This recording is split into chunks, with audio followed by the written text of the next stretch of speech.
Bonjour Adrien Gindre, votre invité aujourd'hui? Un conflit qui dure, là aussi, des parties qui ne veulent pas se parler. Là non plus, on va continuer d'en parler, mais au sujet de l'Ukraine et de la Russie, bien sûr, je reçois ce matin le fondateur et directeur de l'Institut des relations internationales et stratégiques.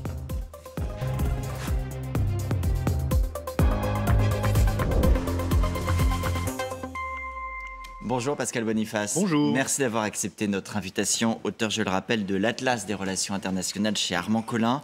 On va parler d'abord de ces nouvelles frappes enregistrées hier encore en Ukraine, dans les villes entre autres de Zaporizhzhia, Lviv, Dnipro. Encore une fois, des installations civiles qui sont visées par les Russes, plus particulièrement des infrastructures et encore plus particulièrement des infrastructures en matière d'énergie. Est-ce que ça nous dit quelque chose de la stratégie dans laquelle s'engage Vladimir Poutine? D'une certaine manière, on a le sentiment qu'il veut rendre impossible la vie des survivants. Oui, bien sûr. Son but, c'est d'affaiblir au maximum l'Ukraine dans ses capacités industrielles, dans ses capacités de vie, comme vous l'avez dit, et pour décourager la population ukrainienne pour qu'elle soit lasse de la guerre et qu'elle aille vers reddition. Mais il a l'effet exactement inverse. Puisqu'il pense qu'il va décourager la population, il ne fait que la galvaniser. Et il fait que resserrer les rangs entre le leadership ukrainien, notamment le président Zelensky et la population. Et il fait aussi que renforcer la solidarité occidentale autour de l'Ukraine. Il compte un peu sur l'épuisement, notamment pour les raisons qui ont été invoquées juste avant, sur le fait que la crise de l'énergie va lasser les opinions occidentales et qu'ils vont demander la fin de la guerre en Ukraine. Mais enfin, même s'il n'y avait plus d'aide occidentale, le gaz ne va pas revenir de Russie, donc ce n'est pas tellement lié. Et là aussi, on voit bien que c'est l'effet inverse, puisque les Occidentaux ont augmenté leurs promesses d'aide militaire à l'Ukraine. Alors vous dites, il obtient l'effet inverse de ce qu'il voudrait obtenir. Depuis plusieurs semaines, il y a certains commentateurs qui se demandent si Vladimir Poutine n'est pas devenu fou. Cette nuit, le président américain Joe Biden sur CNN donne sa réponse. Il dit non, c'est une personne rationnelle qui a mal évalué la situation. Est-ce que vous, aujourd'hui, vous voyez aussi Vladimir Poutine comme une personne rationnelle? Oui, bien sûr, mais les personnes rationnelles peuvent faire des mauvais choix. Je veux dire, lorsque Kennedy décide d'intensifier la guerre au Vietnam, c'est quelqu'un de très rationnel, il fait un mauvais choix. Et donc l'histoire est longue de choix stratégiques qui sont des erreurs. La première erreur de Poutine est d'avoir déclenché la guerre. Parce qu'il a obtenu l'inverse de ce qu'il voulait. Il a éloigné pour des générations l'Ukraine de la Russie. Il a renforcé l'OTAN, ce qui n'est pas vraiment les objectifs qu'il recherchait. Donc il est parfaitement rationnel, il n'est pas fou, mais simplement il fait des calculs qui s'avèrent faux. Puis il est pris aussi dans une sorte de spirale de l'échec. Dans la mesure où son offensive sur Kiev ne marche pas, il se retourne sur le Donbass. Comme il ne gagne pas la guerre, il mobilise, il déclare la mobilisation, ce qui veut dire qu'il fait la guerre et que ce n'est pas une opération militaire spéciale. Et comme il déclare la mobilisation, il suscite une nouvelle colère des Russes ou une fuite parce qu'il y a les sanctions qui viennent affaiblir la Russie. Mais le facteur principal d'affaiblissement à terme, c'est tous les gens qui ont fui la Russie dès le début de la guerre parce qu'ils ne voulaient pas vivre dans un pays où leur sécurité est en danger. Dès qu'on prononce le mot guerre, on peut aller en prison. Et puis tous les gens qui simplement ne veulent pas se faire trouer la peau pour défendre le régime de Poutine. Donc la Russie se vide d'une grande partie de ses forces vives parce que ceux qui partent sont souvent des gens extrêmement qualifiés qui vont manquer à la Russie de demain. Pour le coup, ça fait plusieurs mois qu'il a pu mener son offensive, progresser même, avant effectivement de reculer, vous le rappeliez à l'instant. Hier encore, les dirigeants du G7, pour beaucoup d'entre eux, ont condamné les opérations russes, les dernières frappes, en parlant de crimes de guerre, et en indiquant au président ukrainien, Volodymyr Zelensky, qu'ils allaient demander des comptes à Vladimir Poutine. Mais qu'est-ce que réellement cela peut signifier sur le terrain? Vladimir Poutine n'a que faire des comptes qu'on peut lui demander. Ça, c'est de la posture, c'est des déclarations qui s'empilent et qui ne servent pas à grand-chose. Bon, est-ce qu'on va aller à Moscou chercher Vladimir Poutine? Non. Dès le départ, on le sait. Alors, ce qui pourrait se faire, c'est un peu comme pour la Serbie, la Yougoslavie en 99. Après la guerre du Kosovo, les Yougoslaves ont renversé Milosevic et ensuite l'ont déféré devant la Cour internationale de justice, le tribunal sur l'ex-Yougoslavie. Est-ce qu'il y aura une révolution interne en Russie et est-ce que les Russes vont livrer Poutine au monde occidental? Je ne suis pas certain que ça soit l'option majeure. Donc on peut empiler comme cela les déclarations. Le concret, c'est que quand même il y a une aide concrète militaire à l'Ukraine. Et le fait de dire que Poutine sera responsable de ces actes, c'est un peu un vœu pieux. En tous les cas, ce n'est pas On ne peut pas faire une comparaison avec d'autres guerres où on va jusqu'à la capitale, parce que Poutine est quand même assis sur des armes nucléaires. Donc on ne va pas aller à Moscou, le chasser du pouvoir ou le faire prisonnier. S'il peut perdre le pouvoir, ce ne peut qu'être suite à une révolution interne, parce que s'il perd la guerre, s'il doit rendre tous les territoires qu'il a conquis depuis le 24 février, il y a peut-être des gens qui à Moscou vont dire « mais où c'est que tu nous as entraînés ? Où c'est que tu voulais faire grandir la Russie ?» Et ce qu'il a fait dans un premier temps, c'est pour ça que la décision de recourir à la guerre a surpris beaucoup d'observateurs, c'est que sa logique depuis qu'il est au pouvoir, c'est de redonner un statut à la Russie supérieur à ce qu'il était lorsqu'il a pris le pouvoir. Depuis qu'il est rentré en guerre, il a diminué le statut international de la Russie. Mais l'option que vous évoquez d'une révolution interne qui pourrait le déstabiliser, voire le faire tomber, est-ce qu'elle vous paraît crédible ? Ça peut arriver si vraiment il y a une débâcle russe. Ceci étant... mais on n'y est pas aujourd'hui. On n'y est pas aujourd'hui. Et même en cas de renversement de Poutine, qui va le remplacer ? Est-ce que c'est un pacifiste pro-occidental ou est-ce que c'est quelqu'un de plus radical qui va reprocher à Poutine de n'être pas assez agressif, de ne n'être pas assez ferme, d'être un peu mou du genou pour répondre ? Parce qu'on voit bien, les frappes qu'il a fait là, c'est en grande partie pour calmer tous ces gens qui lui demandent de frapper plus fort. Et il peut frapper encore plus fort parce qu'il y a eu beaucoup de frappes, mais il n'y a eu que 19 morts, c'est beaucoup. Mais dans des frappes massives, on peut tuer beaucoup plus de monde. Et c'est ce qui a été fait d'ailleurs en Syrie ou ce qui a été fait à Mariupol il y a au début de la guerre. Ça veut dire qu'aujourd'hui, Vladimir Poutine est malgré tout un homme d'équilibre en Russie et qui fait la synthèse d'une certaine manière entre ses plus extrémistes et ses plus modérés. C'est difficile de dire que c'est un homme d'équilibre, mais en tous les cas, effectivement, le fait de dire, rappelez-vous, au début de la guerre, beaucoup disaient il est malade, il va bientôt mourir et il sera remplacé. Comme si c'est un système qui est en jeu, c'est pas un homme. Poutine est le produit d'un système, il est le produit national de ce que pense la Russie aujourd'hui. Et donc, même s'il disparaissait, il n'y aura pas forcément une révolution. Il est loin d'être certain qu'un nouveau Gorbatchev apparaisse en disant « Voilà, l'intérêt de mon pays, une réconciliation avec l'Occident et d'effacer les erreurs du passé », puisque celui qui l'a fait, Gorbatchev, n'a pas été payé en retour de l'avoir fait. Est-ce qu'aujourd'hui, vous vous dites, c'est le militaire qui permettra de sortir de cette crise ou c'est la diplomatie ? Vous me dites, on ne va pas aller à Moscou au sens militaire du terme, parce qu'il y a l'arme nucléaire, mais est-ce qu'on peut aller vers Poutine pour trouver des moyens de discussion ? Parce que ces dernières semaines, ce qui frappe surtout, c'est que ni Vladimir Poutine ni Volodymyr Zelensky ne semblent très allants sur la question du dialogue. C'est le moins que l'on puisse dire. C'est que, alors Poutine a dit qu'il est prêt à des négociations, mais dans des termes inacceptables pour Zelensky.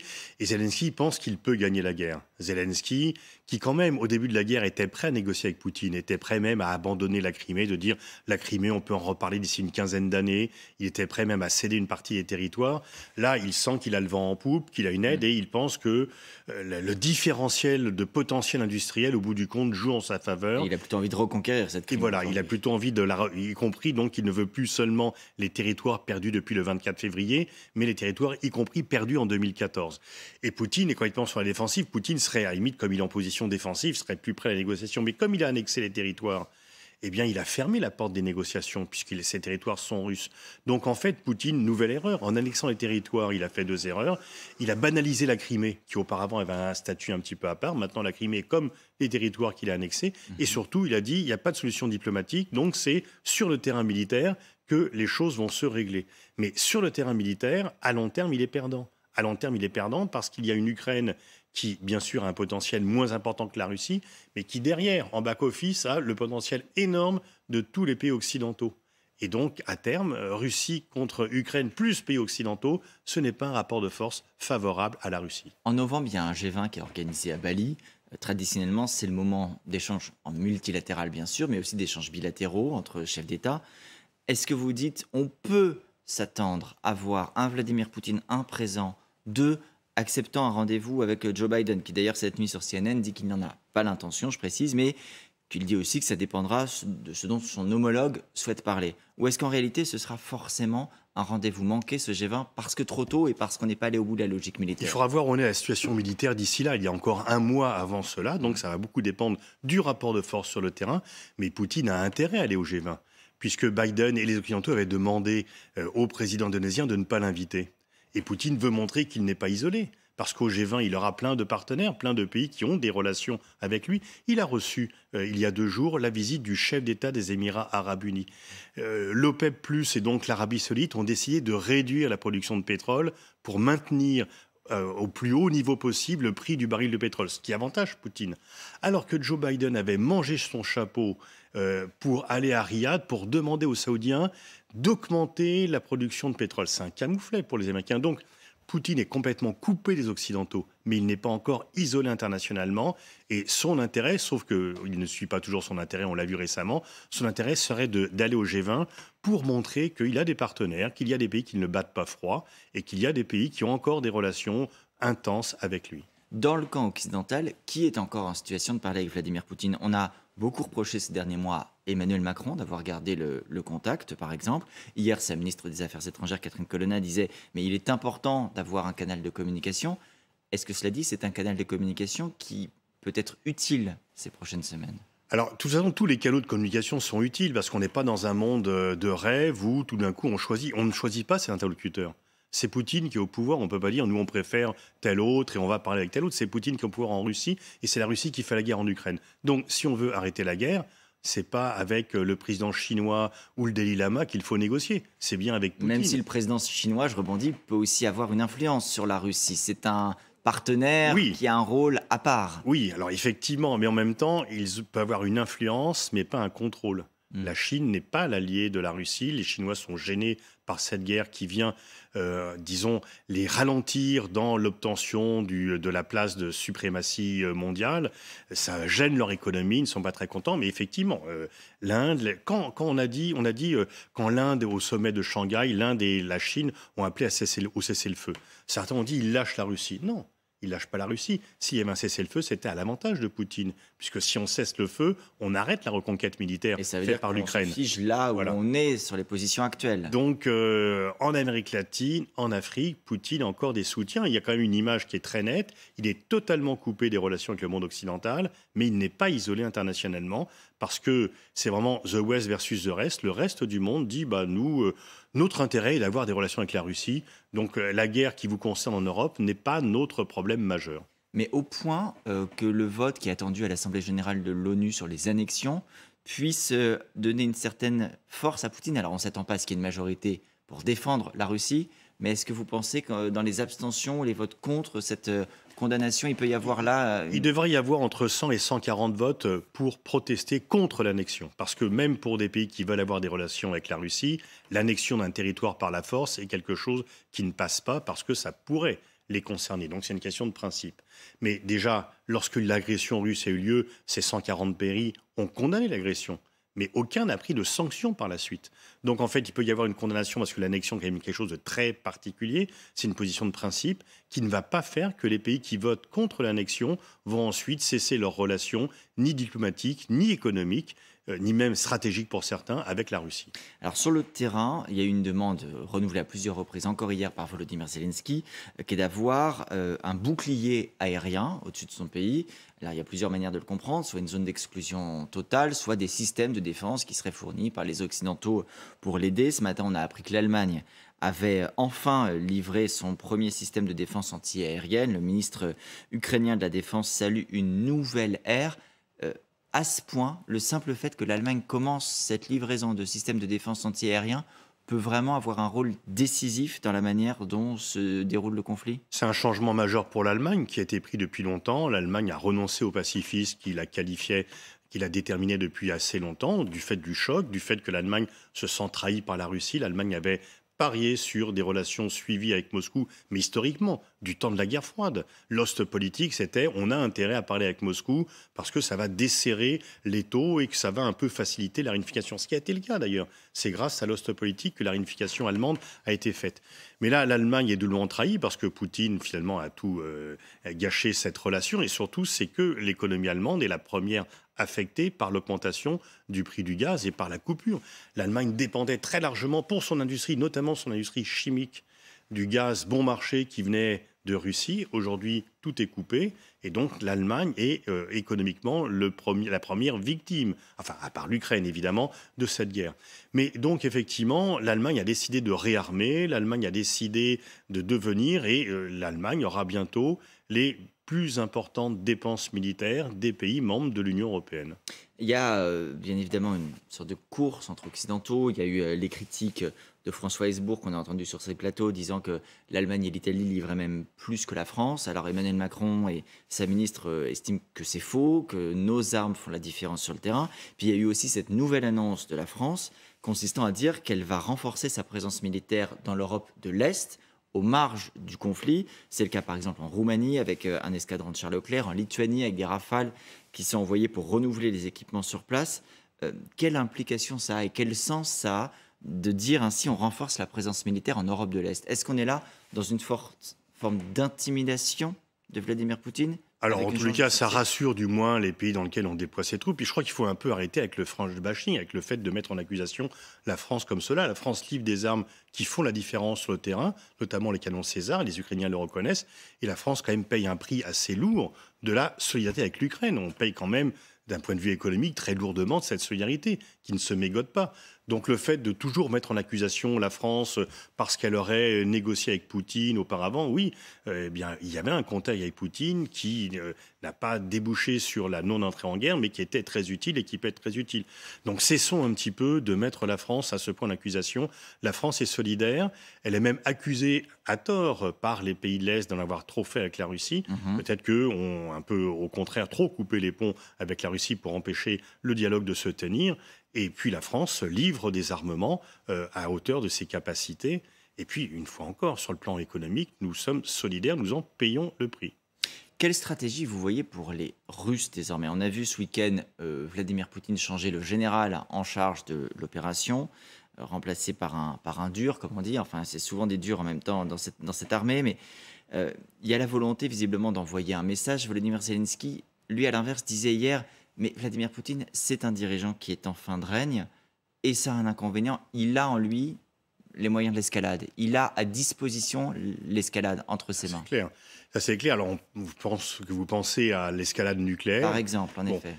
Il peut le faire, on ne peut pas exclure tout à fait cela, mais s'il le faisait, il se couperait de l'ensemble de ses contacts. Ni la Chine, ni l'Inde, ni les pays latino-américains, ni les pays africains ne pourraient continuer d'avoir des relations normales avec un pays qui a utilisé l'arme nucléaire. Et c'est en soi un argument qui peut l'empêcher. Parce que c'est un argument parce qu'il n'est pas seul à prendre la décision. Et même si il disait « je joue mon va-tout », il y a des gens qui voudraient lui dire « non, non, mais tu joues ton va-tout à toi, mais la Russie doit survivre et tu as déjà fait suffisamment de dégâts, tu dois arrêter ». Donc je pense qu'il y aurait là effectivement un changement de régime, un changement de personnel, s'il voulait aller jusque-là, parce que ça ferait plonger la Russie dans la plus grande catastrophe et dans le plus grand isolement international. D'ailleurs, on a senti dans les mots peut-être un changement de ton quand Sergueï Lavrov dit « le nucléaire, c'est exclusivement des mesures de représailles », quand Vladimir Poutine hier, en rendez-vous avec le patron de l'AIEA, dit « nous sommes contre la prolifération des armes nucléaires et nous comptons sur vous pour abaisser le degré de tension ». Là, il parle de la centrale nucléaire de Zaporizhzhia. Est-ce qu'il y a un changement de ton? Est-ce que d'une certaine manière, Vladimir Poutine ou son entourage, Dmitry Medvedev par exemple, sont allés trop loin avec leurs mots d'une certaine manière, ont dépassé leurs pensées? Alors, ils ne sont pas allés trop loin dans la mesure où le but était de faire peur et d'envoyer un signal d'alarme en disant c'est un petit reminder. Attention, voilà. Et donc, de quoi parle-t-on dans le monde occidental et pourquoi Biden dit il faut faire attention, il y a un risque d'escalade qui est extrêmement important. Et d'apocalypse, avait-il dit. Et l'apocalypse, quand même, le mot est fort. Et donc, dans ce sens-là, Poutine a réussi parce qu'il s'agissait d'envoyer comme signal au monde occidental qu'il n'était pas démuni et qu'il pourrait commettre le pire. L'escalade, ça serait des bombardements massifs sur les populations civiles.